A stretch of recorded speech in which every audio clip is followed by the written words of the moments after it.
December 1944, the Ardennes forest, Belgium. The inside of an M4 Sherman tank didn't smell like victory. It smelled of diesel, cordite, stale sweat, and the acrid, metallic tang of fear. To the generals back in Washington, the Sherman was a marvel of mass production, reliable, easy to repair, and available in endless numbers. But to Sergeant Frank Miller, sitting in the commander's cupola of Lucky Lady, it was a 30-ton coffin. They called them Ronsons. It was a dark joke, named for the popular cigarette lighter whose slogan was, "Lights up the first time, every time." The nickname wasn't an exaggeration. The Sherman's high-profile silhouette was a magnet for enemy gunners, and its thin, vertical side armor was barely enough to stop a heavy machine gun, let alone a German anti-tank round. If a shell penetrated the hull, it would often ignite the ammunition stowage, turning the tank into a blast furnace in seconds. "Keep your eyes peeled, kid," Miller barked into the intercom, his voice crackling with static. "If you see a shape that looks like a box, you shoot. If you see a shape that looks like a monster, you reverse." The monsters were the reason the men of the 3rd Armored Division couldn't sleep. They were facing the Panzerwaffe's elite, the Aryan Giants, the Tiger I, and the Panther. The Tiger was a 60-ton beast of German engineering. Its frontal armor was 100 millimeters thick, impervious to the Sherman's standard 75 millimeter gun at anything but suicidal point-blank range. Its 88 millimeter KWK-36 gun was a surgeon's tool of destruction. It could punch a hole through a Sherman from 2 kilometers away, long before the Americans could even see where the shot came from. Miller remembered the briefing. "Use your speed," the colonel had said. "Flank them. Get behind them." Flank them, Miller had thought bitterly, in this mud, against a gun that can traverse faster than we can drive? The column ground to a halt as the lead tank, Betty Boop, crested a small rise. Crack! Thump! The sound was distinctive. The high-velocity crack of the shell passing the sound barrier, followed instantly by the dull thud of impact. Betty Boop didn't just explode, it disintegrated. A jagged hole appeared in the turret ring. A split second later, a pillar of white-hot flame erupted from the hatches. The ammunition had cooked off. There were no screams over the radio, just the hiss of static. The crew was gone before they knew they were dead. "Tiger, 12 o'clock, range 800, the gunner screamed. Miller peered through his periscope. There it was, a gray, angular shape emerging from the mist like a prehistoric predator. It sat low and wide, its long barrel slowly traversing toward Miller's tank. It looked invincible. It looked like the end of the world. "Driver, reverse, get us into the tree line," Miller yelled. The Sherman's engine whined in protest as the tracks churned the frozen mud. Miller watched as the Tiger fired again. The shell missed them by inches, the shock wave rattling Miller's teeth. It slammed into the tree next to them, shattering it into splinters. They weren't fighting a fair war. The Germans had built knights in shining armor. The Americans had built Fords with guns. As they backed into the shadows of the pines, the engine of Lucky Lady gave a sickening lurch. A grinding noise, like metal chewing on metal, shrieked through the hull. The tank shuddered and died. The silence that followed was deafening. Miller tried the starter. Whir, click, nothing. "Main drive shaft," the driver whispered, his face pale in the dim light. "She's busted, Sarge. We're sitting ducks." Miller looked out at the Tiger, which was now turning its attention to the rest of the retreating column. They were immobilized, they were outgunned, they were trapped in a Ronson that couldn't move, facing a giant that couldn't be killed. But as Miller looked at the dense foliage around them, a desperate, insane idea began to form. The Tiger hadn't seen them stop. To the Germans, a silent tank was a dead tank, and dead tanks didn't shoot back. "Load high explosive," Miller whispered. "Sarge," the loader asked, trembling. I said, "Load HE. We're not going anywhere. If we're going to die in this tin can, we're going to make them pay for the funeral." The engine of the Lucky Lady didn't just die, it committed suicide. One moment, the M4A3 Sherman was tearing through the muddy ruts of the Belgian road, its Ford V8 roaring at 2,600 RPM. The next, there was a sickening metallic crack, followed by the screech of a piston rod punching through the engine block. The 30-ton tank shuddered violently, skidded sideways into a ditch, and went silent. Smoke, black and oily, began to curl up from the rear deck. Inside the turret, Sergeant Frank Miller was thrown against the breech of the 75mm gun. He shook his head, his ears ringing. "Report!" he barked into the intercom. "She's done, Sarge," Kowalski, the driver, yelled from the bowel of the tank. "Engine seized. I got oil all over the floorboards. She ain't moving an inch." Miller cursed. He popped the commander's hatch just enough to peek out. They had crashed at the worst possible location, a T-junction in the road, flanked by a dense pine forest on one side and a stone farmhouse on the other. It was a perfect choke point, and they were currently blocking it like a beached whale. "Bail out!" the gunner shouted, his hand already reaching for the latch. "We're sitting ducks here, if the Krauts come down that road." "Belay that," Miller snapped. He grabbed Higgins by the shoulder of his jacket and slammed him back into his seat. Miller dropped back down and looked at his crew. Their faces were pale, smeared with grease and fear. They knew the score. A stationary tank is a dead tank. Without the engine, they had no power traverse for the turret. They had no heater. They had no way to run. "Listen to me," Miller said, his voice dropping to a low, intense growl. "If we bail out now, we're infantry. We've got carbines and 45s. Against a Panzer division, we're speed bumps. But right now, we are sitting in 30 tons of steel with a cannon that still works."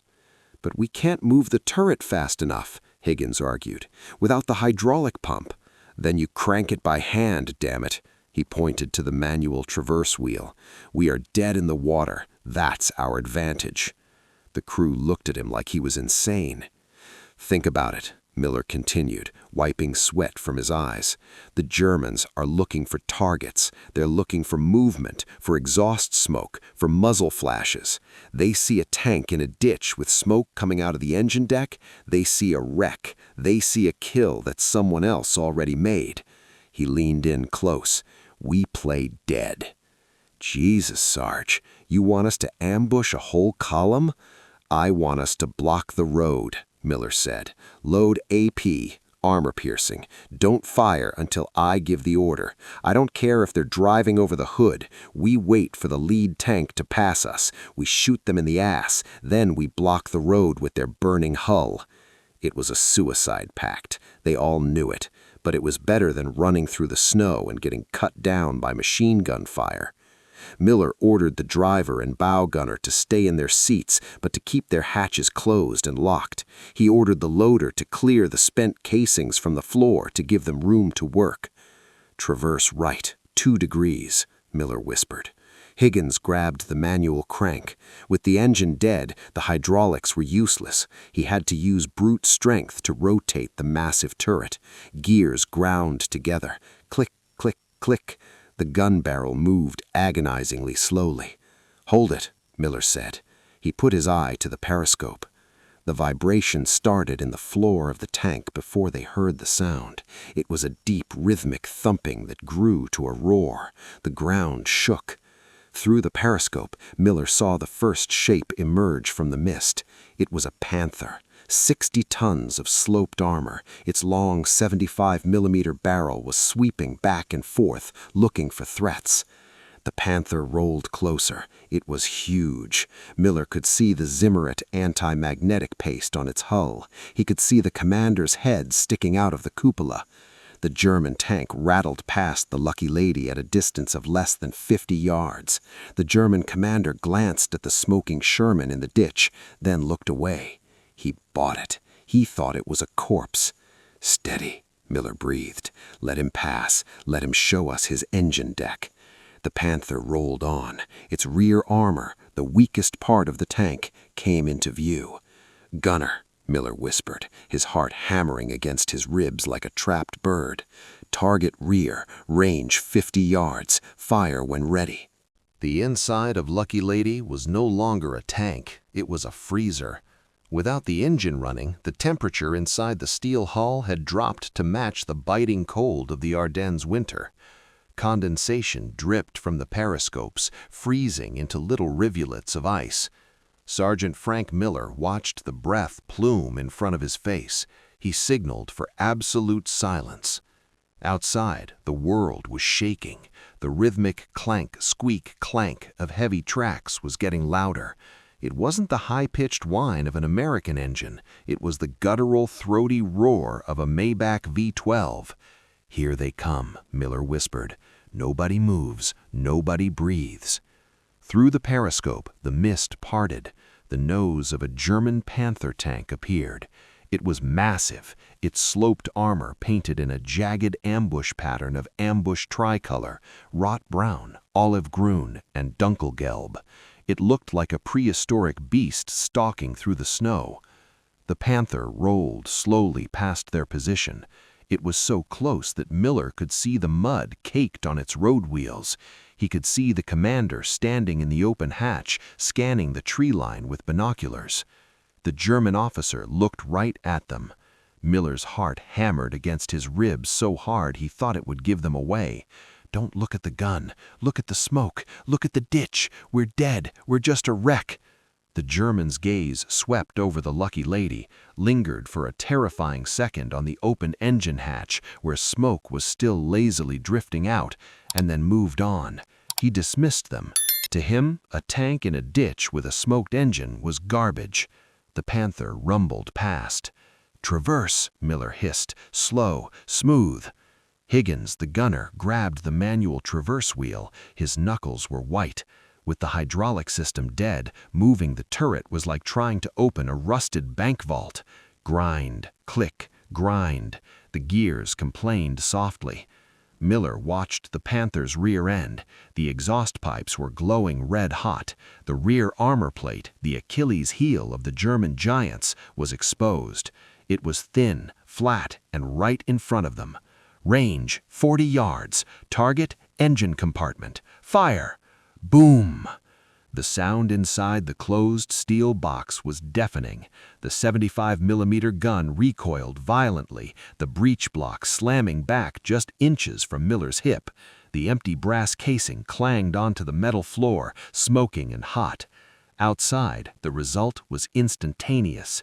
The armor-piercing shell didn't just hit, it punched through the Panther's rear plate like a fist through drywall.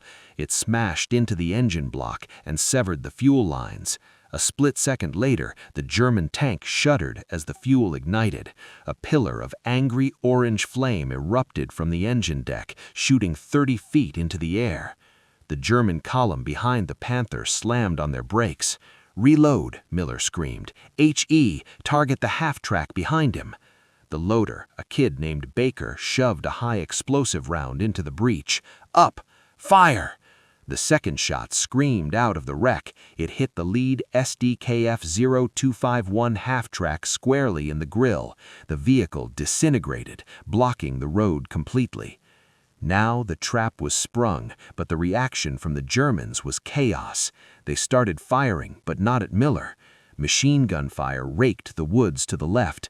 A Panzer IV further back in the column fired a shell blindly into the trees on the right. They didn't know where the shots were coming from.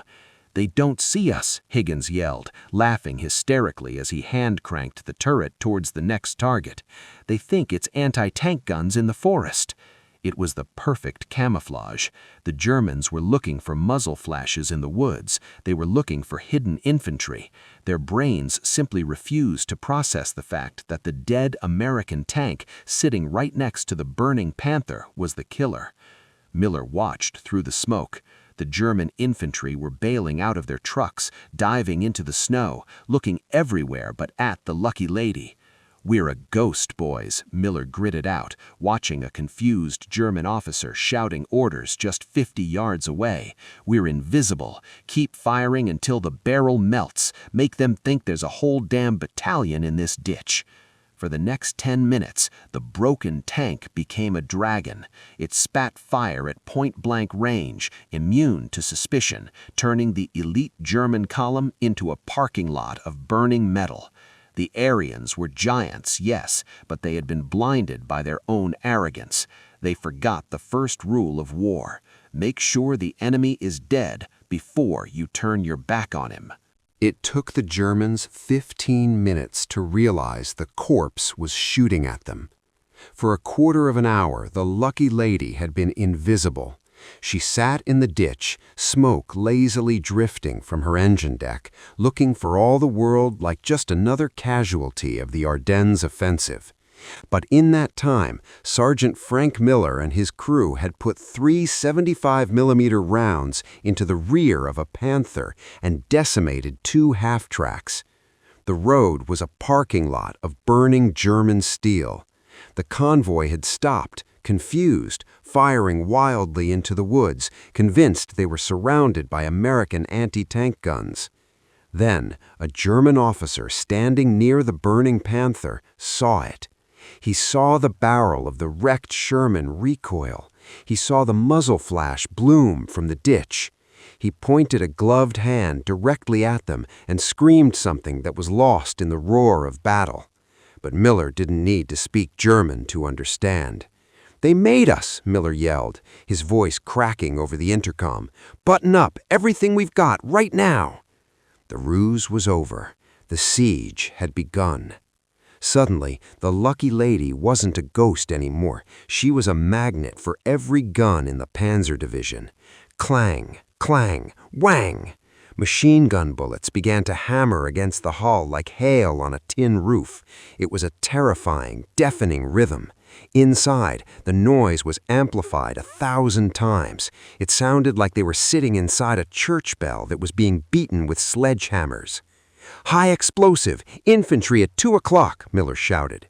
Higgins, the gunner, spun the manual traverse wheel with manic strength. Sweat poured down his face, freezing on his collar. He stomped on the firing pedal.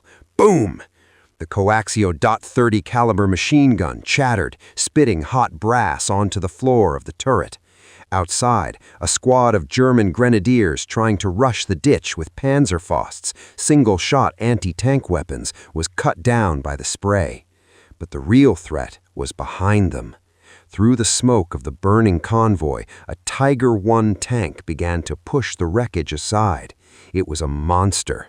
Its 88mm gun looked like a telephone pole. It rotated slowly, menacingly toward the ditch.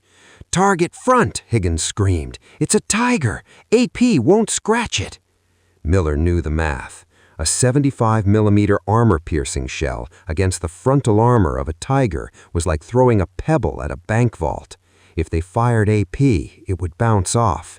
If the Tiger fired back, well, the lucky lady would become a very real coffin. "Load white phosphorus," Miller ordered. "Willie P?" The loader looked at him, eyes wide. "That won't kill it." "Do it," Miller roared. "Blind the bastard." The loader shoved the white-marked shell into the breech. "Aim for the turret face, right in his eyes." The Tiger stopped. It was settling its suspension, preparing to fire. The muzzle of the 88mm looked like a black tunnel of death. "Fire!" The Sherman bucked. The shell screamed across the 100 yards separating them. It didn't penetrate. It wasn't meant to. It smashed against the thick mantlet of the Tiger's turret and burst. White phosphorus is a chemical nightmare. It burns at 5,000 degrees Fahrenheit and creates a dense, billowing cloud of brilliant white smoke that sticks to everything.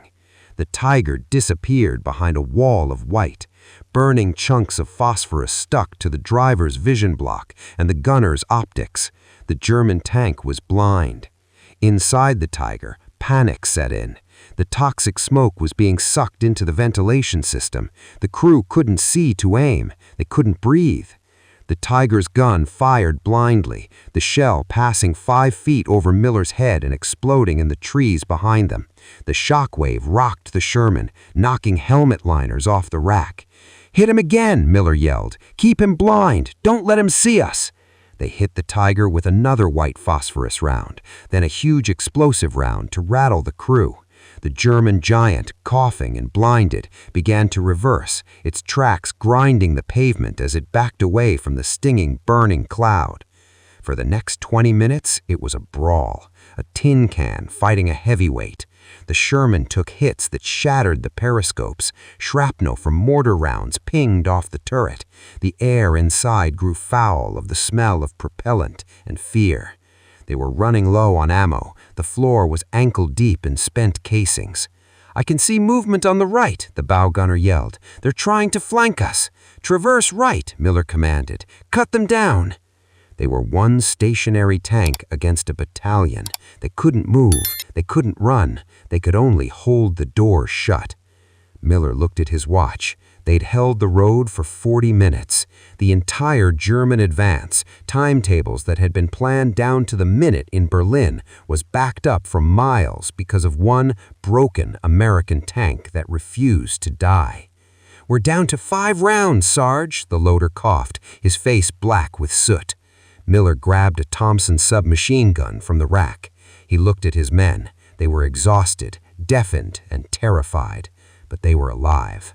"Make 'em count," Miller said grimly. "We hold until the last shell. Then we lock the hatches and pray the Air Force wakes up." The breech of the 75mm gun slammed shut on empty air. "That's it!" the loader screamed, his voice cracking with exhaustion. "We're dry! Main gun is empty! Coax is empty!" Sergeant Frank Miller stared at the breech block. The floor of the Lucky Lady was covered in a knee-deep carpet of hot brass casings. The air inside the turret was so thick with cordite smoke that they could barely see each other. They had been fighting for 55 minutes. 55 minutes of hell. Outside, the German grenadiers were getting brave. They knew the beast was wounded. The ping of rifle bullets against the hull turned into the heavy thud of sledgehammers as they began to climb onto the engine deck. "Grab the grease guns," Miller roared, pulling his Thompson off the rack. "Lock the hatches. If they want in, they're going to have to knock." They huddled in the belly of the steel beast, clutching their submachine guns, waiting for the inevitable. They heard the boots on the roof. They heard the clang of a rifle butt against the commander's cupola. They heard a German voice shouting, "Öffnen! Öffnen! Open up!" Miller looked at his watch. 1,400 hours. The German timetable required this Panzer division to be at the Meuse River by noon. They were 2 hours late, and thanks to a broken tank in a ditch, their lead elements were burning, blocking the only paved road for miles. Behind the burning Panther and the shattered half-tracks, the rest of the German column was stuck. Tanks, trucks, fuel bowsers, and artillery pieces were bumper to bumper, idling, burning precious fuel, unable to move forward or turn around in the narrow forest corridor. It was a traffic jam, a deadly, vulnerable, static line of steel stretching back for 3 miles. And then the miracle happened. It didn't come from the ground. It came from the sky. For weeks, the Ardennes had been blanketed in a thick gray fog that grounded the Allied air forces. The Germans had counted on this. They had gambled their entire offensive on the bad weather. But as Miller sat in the dark turret listening to the Germans trying to pry open the hatch with a crowbar, he saw a beam of sunlight cut through the periscope. The clouds broke. The mist evaporated. And then came the sound. It started as a distant hum, then grew into a roar that shook the trees, louder than any tank engine. It was the distinctive throaty growl of the Pratt & Whitney R2800 double wasp engine. "P-47s!" the driver yelled, tears streaming down his soot-stained face. "It's the Yabos!" High above, a flight of 4 P-47 Thunderbolts rolled over and dove. They saw the perfect target. A miles-long column of German armor, stuck on a narrow road, unable to disperse because of the blockage at the front. The lucky lady had created a kill zone. Miller heard the terrifying reep of HVAR rockets leaving the wings of the fighter bombers. Then the earth heaved. The airstrike was apocalyptic. 500-pound bombs slammed into the stalled German tanks. Rockets turned fuel trucks into geysers of fire. The German infantry on top of Miller's tanks scrambled off, running for the trees, forgetting about the broken Sherman in their panic to escape the strafing runs. The 50-caliber machine guns of the Turbo Thunderbolts chewed up the road. The Aryan giants, the tigers and panthers that had terrified the Allies, were helpless against death coming from the vertical. For 20 minutes, the sky fell on the Panzer Division. When the noise finally stopped, there was only the crackle of burning metal and the distant whine of the planes returning to base. Miller slowly unlocked the hatch. He pushed it open. The cold air rushed in, sweet and clean. He climbed out. The scene before him was absolute devastation. The German column was a smoking ruin. The road was blocked not just by the lucky lady and her victims, but by dozens of destroyed vehicles stretching back into the forest. A jeep pulled up from the other direction, American reinforcements. A lieutenant jumped out, looking at the battered, scorched Sherman sitting in the ditch. He looked at the pile of brass casings outside the pistol port. He looked at the dead Panther smoking just 30 yards away. "You boys do all this?" the lieutenant asked, eyeing Miller's exhausted crew. Miller lit a cigarette, his hands shaking, and he patted the cold steel flank of his tank. "We just had a breakdown, Lieutenant. Engine seized up. Couldn't move." The lieutenant looked at the destruction that had stalled an entire division. He looked at the sky where the P-47s had just finished the job. "Well, Sergeant," the officer said, shaking his head in disbelief, "that broken engine just bought us the war. That's $1 million breakdown right there." The lucky lady never moved again. She was towed away for scrap weeks later. But in the history books of the 3rd Armored, the legend remained: the tank that fought best when it couldn't fight at all.